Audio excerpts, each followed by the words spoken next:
I should have seen it coming from the way her friend smirked when I walked into the living room holding that small velvet box. The music was blaring, the air thick with perfume and alcohol. Clara sat cross-legged on the couch, a glass of wine dangling from her hand. Her friends clustered around her, laughing too loudly. The second I stepped inside, the chatter died, and every eye locked on me. My chest tightened as the silence pressed down, the world itself pausing for what I was about to do. I had planned this moment for weeks. Saved the ring, practiced the words, even convinced myself that doing it in front of her closest friends would make it more special. Clara loved being the center of attention, after all. So I went down on one knee. Gasps rippled through the room. Clara's hand froze midair, her wine glass trembling. "Clara," I said, my voice unsteady but full of hope, "you are the love of my life. Will you marry me?" For half a second, her expression softened, tender even, but then it shifted like a storm cloud swallowing the sun. "I'd rather stay single than marry you," she said flatly. Her friends erupted in laughter, clapping, shouting, calling out things like savage. And oh my God, I felt the blood drain from my face. The box in my hand suddenly weighed 1,000 pounds. Clara just smirked, took a sip of her wine, and turned back to her friends, as if I were nothing more than the punchline to a bad joke. That was the night everything collapsed. I don't remember leaving, only the sting of the cold air outside as I stumbled down the street, clutching the unopened ring box. Their laughter echoed in my ears, cruel and endless, like a bell tolling the death of something sacred. We'd been together 3 years. I thought we were building something real. Holidays, shared dreams, whispered promises in the dark. I thought she wanted what I wanted, a life, a family, a future. But her words didn't just humiliate me. They gutted me. For days later, Clara acted as if nothing had happened. When I confronted her, raw with anger and confusion, she only shrugged. "Don't be so dramatic," she said. "You know I hate surprises. Proposing in front of everyone? That was stupid. You humiliated me." I choked out. She rolled her eyes. "You humiliated yourself. Next time, maybe talk to me about it instead of making me part of the spectacle." Her indifference cut deeper than the rejection. And worse, she wouldn't look me in the eye, always glued to her phone. Something wasn't right. The first red flag was her phone, guarded like treasure, tilted away whenever I came near. The second was the late nights out with friends, though her answers about who never added up. The third was her smile, sharp and secretive, no longer the warm one she used to give me. Then one night, while she showered, her phone buzzed on the counter. The screen lit up. Can't stop thinking about last night. Same time tomorrow? My chest caved in. With trembling hands, I unlocked it. What I found was weeks of messages, flirty exchanges, late-night meetups, intimate words that once belonged to us. His name was Ryan, a co-worker. "You make me feel alive. I wish I could show you off.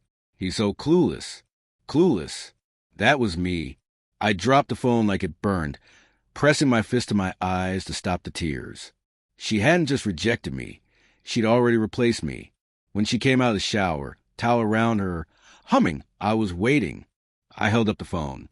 "Who's Ryan?" Her face went pale, but only for a moment. Then she crossed her arms, chin lifted. "You went through my phone? Don't you dare turn this on me." "How long?" My voice shook. "How long have you been seeing him?" The silence stretched, broken only by the tick of the bathroom clock. "Finally," she sighed. "A few months." My throat tightened while I was planning a proposal. While I thought you loved me. Her expression softened briefly, almost pitying. Then she delivered the words that would haunt me forever. "I do love you. Just not enough to spend forever with you. Not enough." As if I were a half-empty glass she couldn't bother to fill. The days after blurred into sleepless nights and endless questions. What did Ryan have that I didn't? Was I never enough? Were all our memories, road trips, lazy Sundays, whispered I love yous just lies? Or had they been real once, only to fade? Friends told me to leave, to cut ties. But love isn't a switch you can flip. It poisons. It whispers.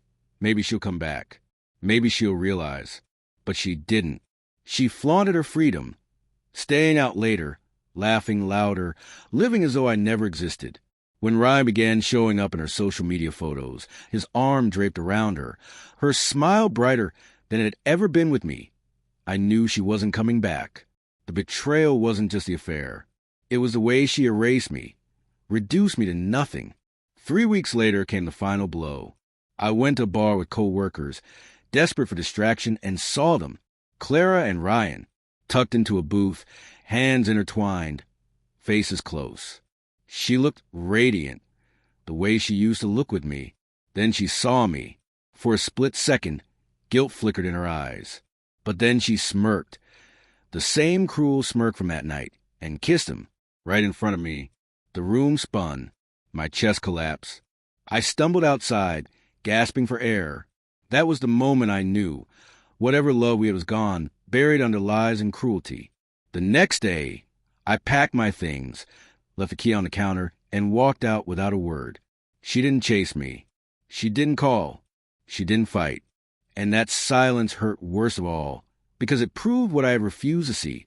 I had been clinging to a ghost, loving someone who no longer existed, or maybe never did. The weeks that followed were brutal. Grief came in waves. Anger, sorrow, numbness. Nights staring at the ceiling until dawn.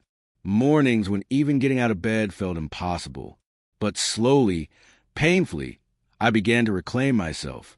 I threw away the ring, deleted her photos, cut ties with the friends who had laughed at my humiliation. And in that silence, I began to hear something I hadn't in months, my own voice. The voice that said I deserved better, that her betrayal wasn't proof of my inadequacy, but of her emptiness. That love, real love, doesn't mock you, doesn't discard you, doesn't humiliate you when something shinier comes along. Looking back now, I see the signs I ignored, the constant need for attention, the way she always kept one foot out the door, her hunger for control. I see how blind I was, how desperate to believe in us, that I ignored the cracks until they broke me wide open. And yet, I don't regret proposing, because in that moment, on my knees, ring in hand, her friends laughing, I finally saw the truth. The rejection, the cruelty, the smirk, it revealed who she truly was. And though it shattered me, it also set me free. Months later, I heard through a mutual acquaintance that things with Ryan had fallen apart. He had moved on, just as she once had. Claire was left alone, bitter, still chasing the validation that never lasts. As for me, I was healing. Slowly, steadily, surrounded by people who cared, rebuilding the pieces she had tried to shatter. I don't hate her anymore. Maybe pity, but not hate. Because in the end, her betrayal wasn't my ending. It was my beginning.